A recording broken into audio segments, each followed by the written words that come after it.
Good evening, guys. It's been a while. I hope you're all keeping well. So, we've got an interesting one today.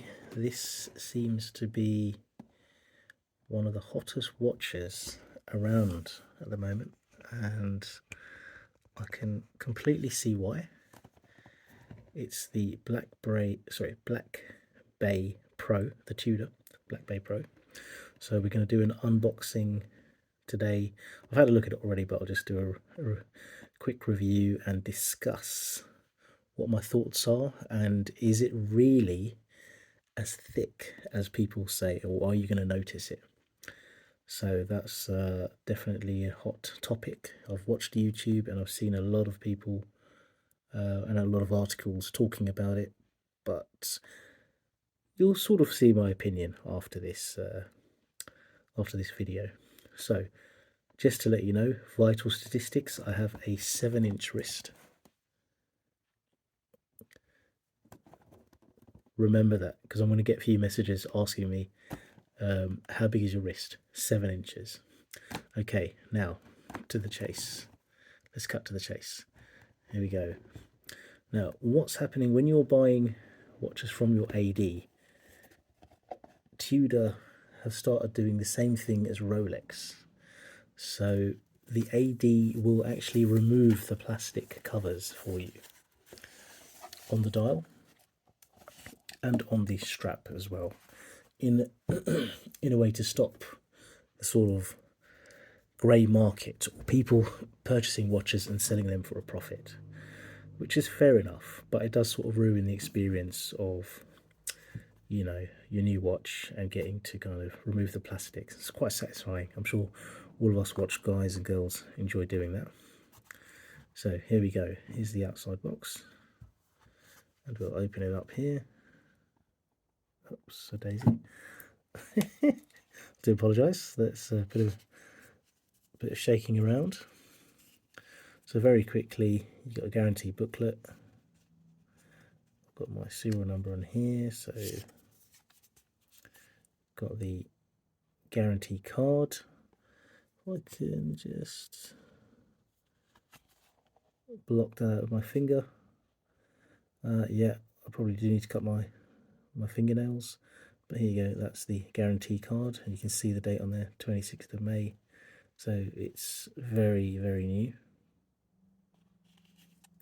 And then you've got a user manual as well, which details the movements and how to use GMT functions. Quite handy.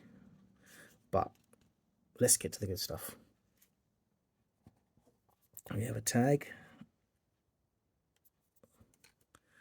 and here we go. And we have the watch here. So I finally invested in some things to help me. I have a phone stand, because previously in my other reviews I used to hold the phone, which always made life a bit tricky. But we now have a phone stand. Let me try and get this to focus a bit clearly. Okay, for some reason it's not focusing. There you go. That's better. So here is the Black Bay Pro. Stunning looking watch. This is currently unsized. Really, really cool piece. It's fantastic, I have to say. I'm really impressed. It's really, what do I say? It's definitely knocking the vintage game. It really does. It looks old. It's a new watch, but the patina is definitely there, the way they've done it. Tudor have actually, I think probably, they've done a very good job. Oops, not that one. I'll get the other one to move the GMT hands.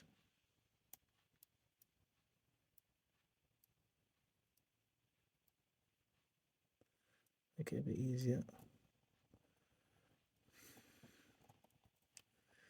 Sorry about this. I should have had the watch set in a better time.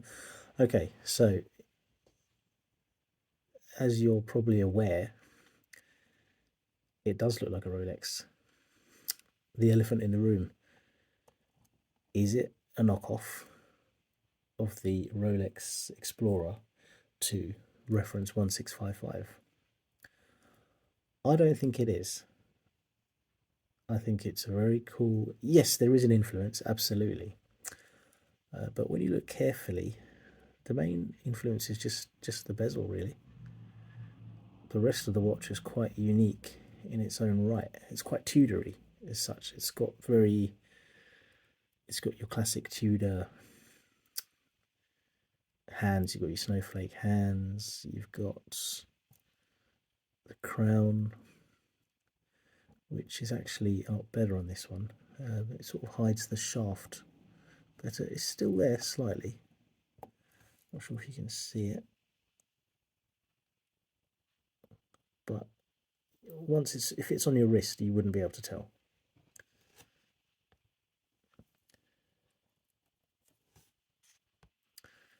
So going back to the watch, yes, it does look like a 1655 reference. Steve McQueen, or often called the Freccione. I'm not, maybe I didn't say that correct. Maybe my Italian needs improving. The thing with one of those, though, is you're looking at, I've had a look on Chrono24. In the UK, they start at 20,000, going up to about 28 onwards. So realistically, I'm going to presume to get a good one somewhere in the middle, around about £25,000, which is a lot of money. That's a huge amount of money for a watch. Yes, it's a nice watch, but would I say I'd want to spend £25,000 on an old watch? I'm not too sure, let alone on any watch. I don't think I would really spend that. However, you know, when you start adding up all the watches people have in their collections, it probably does add up to quite a bit. So do I think this watch, because this watch here retails at £3,080 on the bracelet, do I think it's worth 8 times the price based on a 25 grand example? I don't think the 1655 is worth 8 times as much as one of these. I don't know. Rolex prices are all over the place at the moment, especially the old vintage ones. So that's not for me to comment on. I don't really.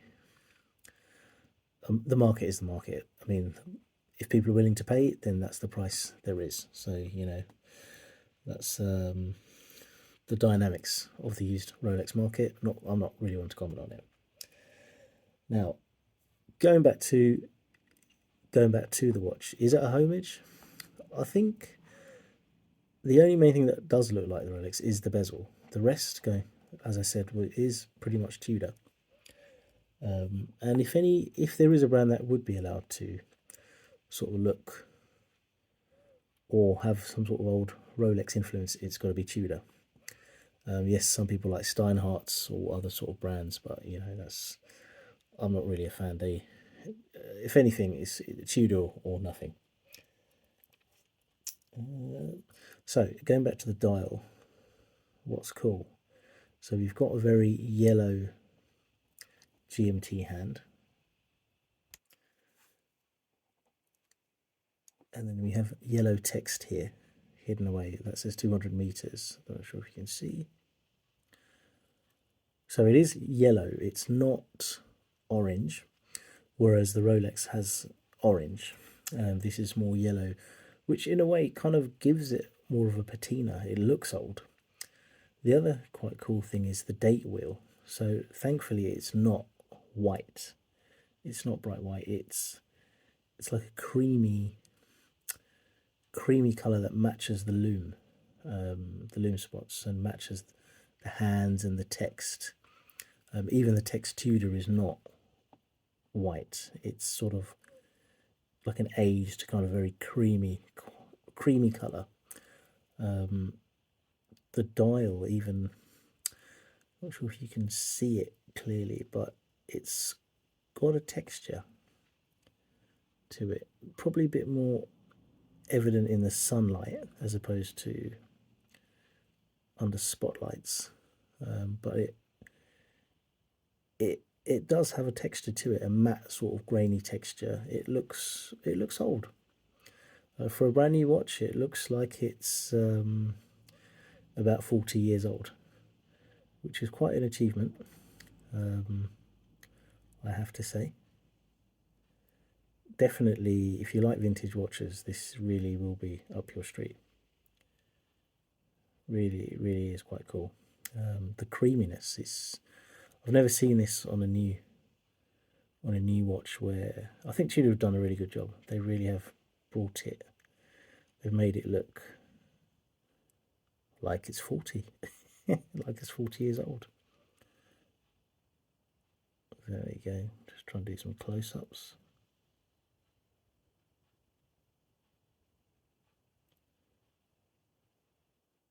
Yeah, it's cool.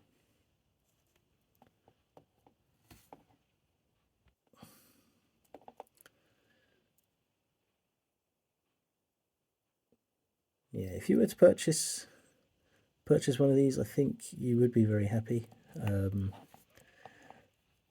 It's definitely doing. I mean, it's priced at £3,000, just over £3,000, which in pounds, which is a good price for what you're getting. You're getting what they say, an in-house movement. I know, obviously, Tudor owns the company. I think you call it's Kenissi or something along those lines, who manufacture their movements. So it's owned by Tudor or a consortium of brands who own it. So yeah, very good movement. It's 70 hours power reserve. It's COSC rated.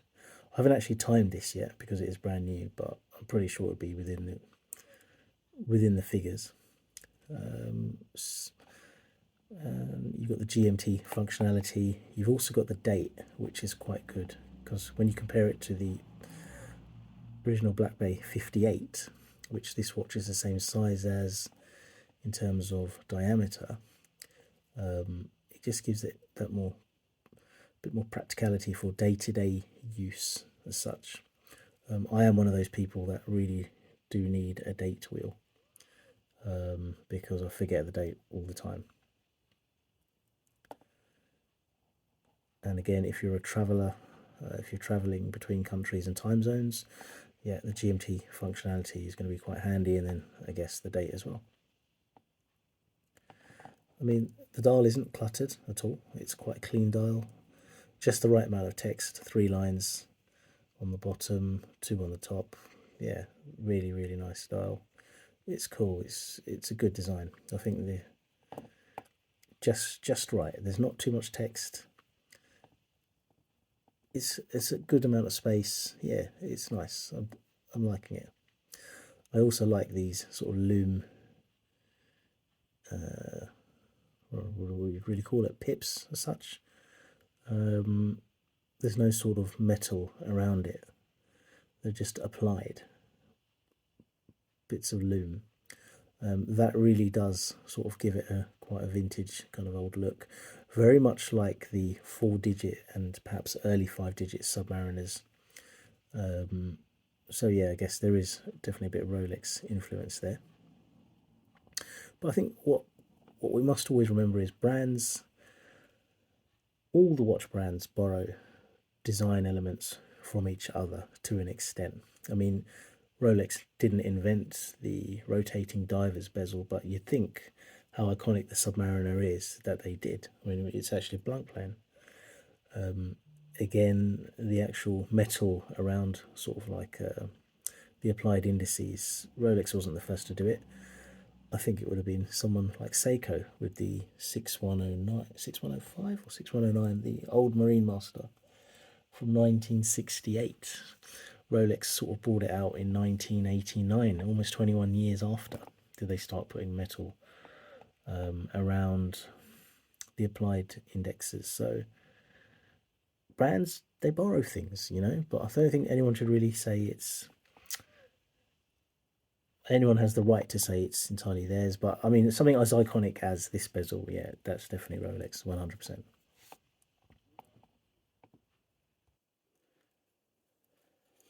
Now, the crown. Focusing on this, I don't know how to say the word, the sort of knurling of it. It's very Rolex. I like that crown. This crown is good. This is a very good crown. When you compare it to a BB58, a Black Bay 58 for those, the crown on that, it suits that watch well, but this definitely suits this. This has, I mean, more of a kind of toolish, everyday sort of vibe to it. Really cool casual to wear. This is definitely a proper everyday's watch. Whereas if you have a look at the Black Bay 58, which I have got here, 1 second. This is my Black Bay 58. Again, a very good day-to-day sort of watch, but it's not. I wouldn't call this a tool watch. People, I mean, a lot of YouTubers and reviewers call it a tool watch. It's not really. I mean, it's a lovely kind of vintage piece that really does remind you of a Submariner of old. Just a very, very nice watch, the Black Bay 58. Very, very slim. I mean, it's nice. Both are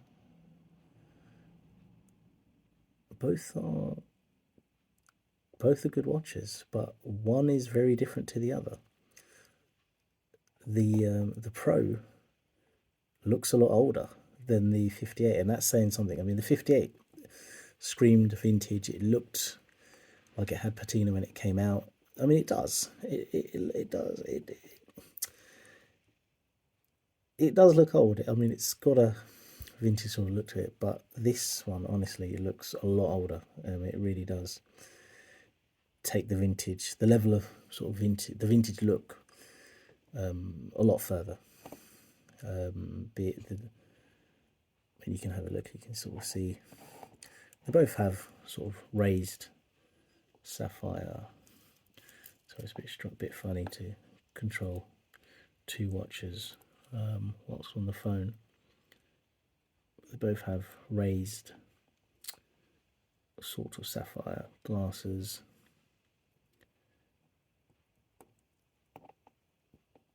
But I think because of the way the lume looks on the Pro, it definitely looks a lot more, it looks older or more vintage. It sort of does remind you of the older sort of, the earlier Rolexes.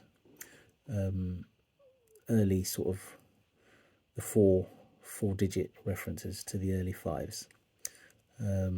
Whereas this, I know it's pretty much a direct heritage to the old Tudor, I can't remember the reference now, but the old one, the old Prince.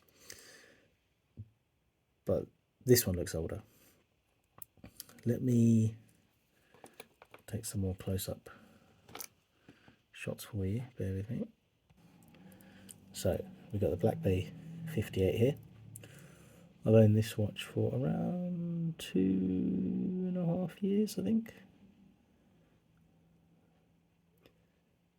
Wear it in rotation. Sadly, I don't get to wear it enough, personally, but it is a nice watch. It disappears on your wrist when you wear it, and I'll put it on now. Let me just put that on. So I'm trying to give you a wrist shot here. It wears nice. It really is.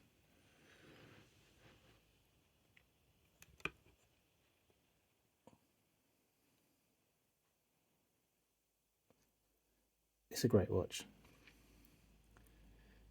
Really, really cool. And there's a reason why it's so popular and why everyone loves it. It is really, I mean, Tudor nailed it with this piece. They've done a good job. They listen to what the collectors want or the community, and they deliver. I think they've done the same thing with the Black Bay Pro. They sort of listened and given what the kind of watch community wanted. Yeah, there could be a few little things changed perhaps, but you know,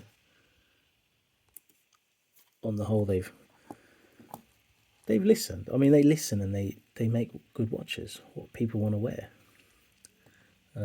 Here's the clasp. So it's still got the protective stickers on. Very cool. It's got a Tudor shield now. It actually makes the Black Bay 58, the BB58's clasp look quite boring. So it still has the stickers. It's got the glide lock functionality here, which I will try and use in a second. I haven't played around with it, but I'll have a go. So on the wrist, so as I was saying, I have got a 7-inch wrist.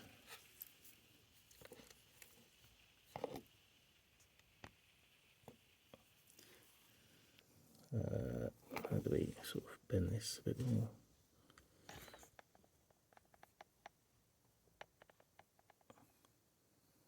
It's not focusing. Let me try and get that. There we go.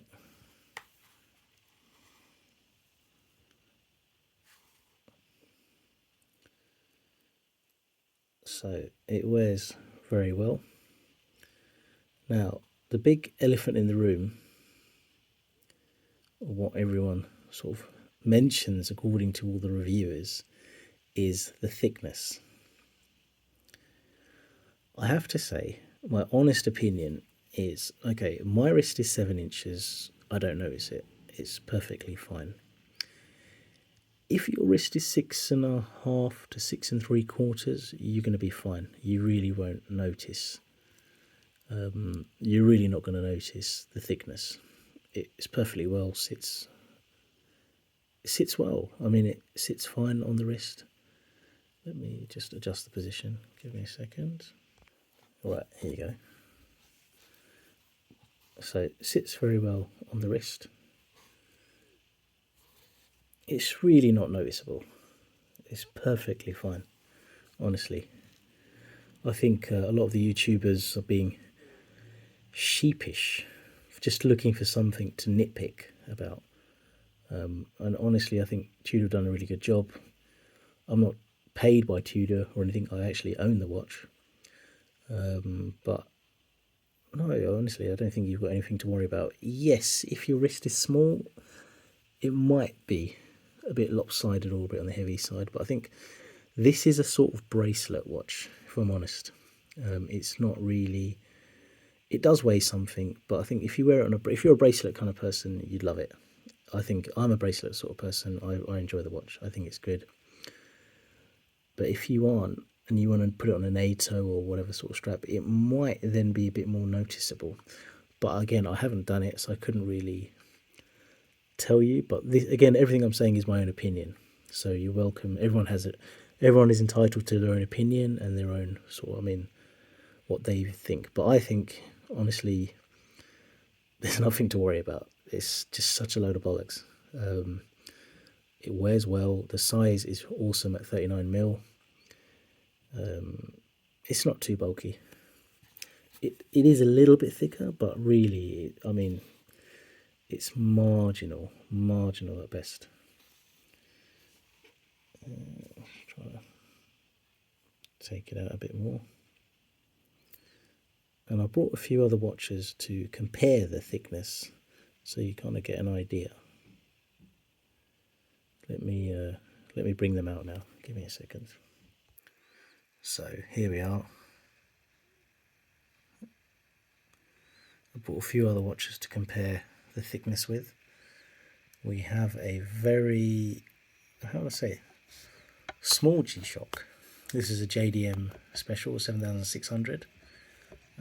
Quite an old piece, and it actually is quite slim and small for a G, and it's an MRG. We have a Pelagos, and then we have a Pelagos 2-liner, which is a a mil, maybe a mil and a half slimmer than the blue Pelagos. We have the Black Bay 58. I have another Tudor, a big block. However, it's not with me. It's locked up at the bank. So unfortunately, I can't compare that today. But I would have loved to have done it because even though it's called a big block, it's really not. It's really not that big.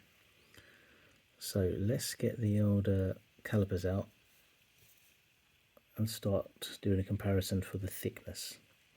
As I've mentioned, you really won't notice this, but I have to prove some of the nonsense that's going on YouTube and the nitpicking. That honestly, it's nitpicking. It really is nitpicking. So let's have a look. Oops. Okay.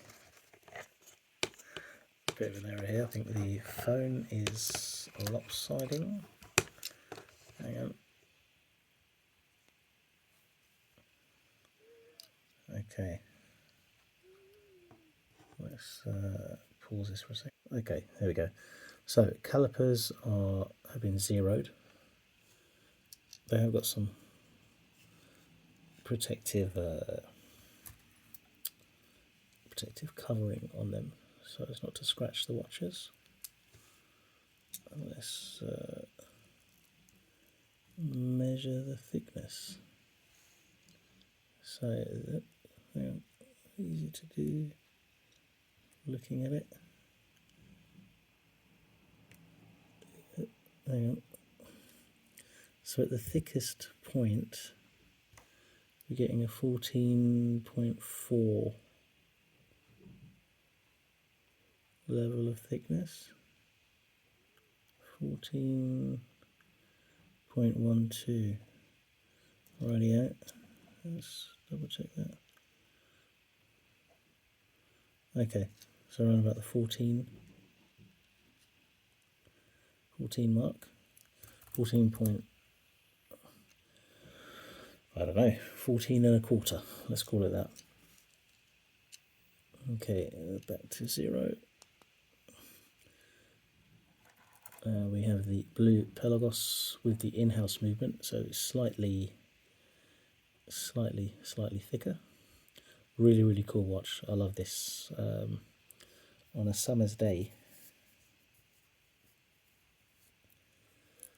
there you go. On a summer's day, the colour just kicks. Honestly, it's an awesome piece. Right, let's see how thick this is.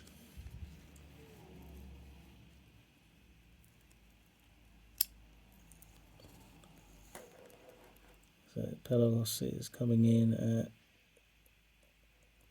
roughly 14.07. Okay, interesting. Pelagos, it's not a small watch. It's definitely not small, but it wears well because I mean the curvature in the sort of design, and I know some of the other Black Bays, the original ones, people often said it's very slabby. I think the Pelagos hides it quite well because of the curvature. Right, we'll do the two-liner. So the two-liners have the ETA movement. Sorry, here's a two-liner. So the two-liners have the ETA movement and are generally known as being slightly thinner by a mil to a mil and a half than the in-house movement. Let's have a look.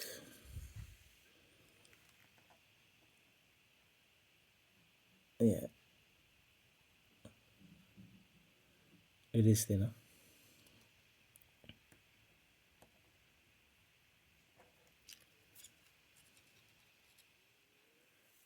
Let's do the Black Bay 58. I'll just zero this again. So, Black Bay 58.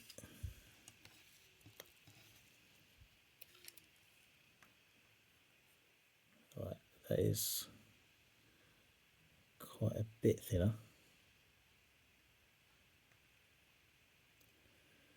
Yeah, statistically, it would be alarming.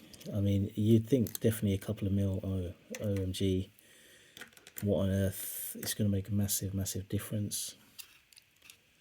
I'm telling you, it's a funny one. Tudor done a good job. It's hiding the, hiding the thickness quite well. Right, here you go, the MRG. This is a cool MRG, definitely, it's not focusing, definitely one that you can wear every day. This is the MRG 7600D. It's a JDM watch, titanium. It sort of has a, similar to a Seiko Diashield protection. It has some sort of Casio has their own version of Diashield. I can't remember what it's called, but it has a coating of that. Right, let's see how thick this is. And I'll put this on the wrist as well so you can have a look. Oh, hang on, let's zero that. Right, 0.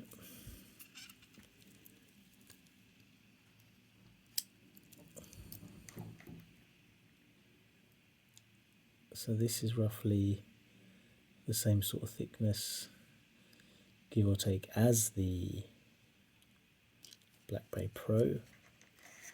And I have to say, when I put this on, let's switch that one off.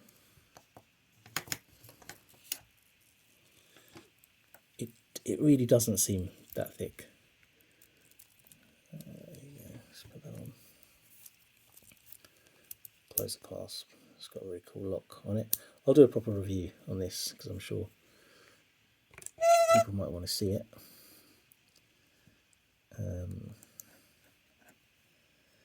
Yeah, so I like this.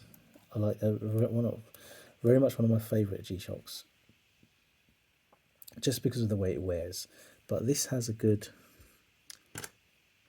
sort of design because it's thicker here than this sort of part, so it sort of hides it quite well, because the highest level of thickness is all the way here at the midpoint of the watch, but because of the slant or the angle, it really doesn't seem to wear that thick.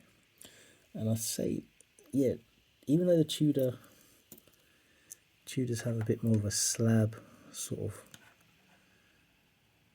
design to it, particularly when you look at that side, it's not the thickest part. It's really where on top of the sapphire.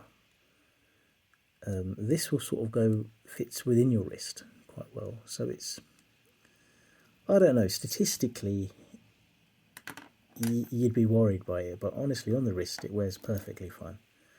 I don't think you have a problem. And the other good thing is you've got the adjustable clasp, which makes life a lot easier in comparison to, say, the regular Black Bay 58 that doesn't have the adjustable clasp. And as you know, with these two Pelagoses here, I'm a big fan of adjustable clasps. They really do make life a lot easier. They're looking pretty beat up. Titanium does scratch quite easily, but you know, practically wise and functionally wise, this is life-saving, because my wrist literally expands and contracts throughout the day, and having this the option to have this sort of glide lock feature, or whatever you call it, adjustability, really is it's definitely, I really thoroughly enjoy it.